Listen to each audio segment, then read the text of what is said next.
গোটা কাছাড় জুড়ে কালবৈশাখী তাণ্ডব। প্রায় প্রতিদিনের ঝড় বৃষ্টিতে ব্যাপক ক্ষয়ক্ষতি হয়েছে কাছাড় জেলা এবং বিশেষ করে কাছাড়ের কাঠিগড়ার বিভিন্ন এলাকায় ব্যাপক ক্ষয়ক্ষতি হয়েছে।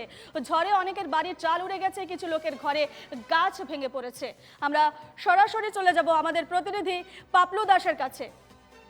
শিলচর থেকে রয়েছেন আমাদের প্রতিনিধি পাপলু দাস। পাপলু, ঝড়ের তাণ্ডবে বিস্তর ক্ষতি হয়েছে শিলচরের, কি ছবি এখন সেখানে?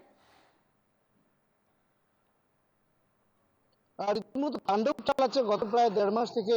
ঝড় বাদল বৃষ্টি শিলা বৃষ্টি যাই বলুন না কেন, আমরা প্রথম দিকে দেখতে পেয়েছি শিলাবৃষ্টিতে প্রায় এইখানকার যে বরাক উপত্যকার যে বাগানগুলো আছে সেই বাগানগুলোর ক্ষয়ক্ষতি, পরবর্তীতে ঝড় তুফানে প্রচুর ক্ষতি হয়েছে। এমনকি গতকাল রাত আমরা দেখতে পেয়েছি কাটিগড়ার প্রত্যন্ত অঞ্চল, কাটিগড়ার দক্ষিণাঞ্চল বেশ কয়েকটি গ্রামে রীতিমতো তাণ্ডব চালিয়েছে। পাশাপাশি শিলচর শহরের এনআইটি ক্যাম্পাস, এনআইটির ভেতরের বেশ কয়েকটি কোয়ার্টার বলবো, বেশ কয়েকটি হোস্টেল, ছাত্রদের হোস্টেলে এবং বেশ বড় বড় গাছ উপড়ে ফেলেছে।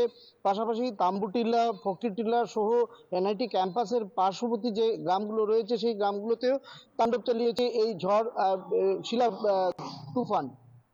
একটা কথা বলি, এখানে রীতিমতো প্রকৃতির যে লীলা খেলা সেটা দারুণ। কি বলবো, প্রচন্ড দিনের বেলা গরম, প্রচন্ড গরম, মানুষ শ্বাসফাস করছেন। রাতের বেলা বৃষ্টি, অন্যদিকে আমরা দেখতে পাচ্ছি বিভিন্ন এলাকায় তুফান, কোথাও কোথাও শিলাবৃষ্টি, এই ধরনের প্রকৃতির লীলা খেলা চলছে। এবং এই কখন কি হয় বরাক উপত্যকায় বা কাছাড় জেলায় সেটা নিয়েও মানুষ শঙ্কিত রয়েছেন।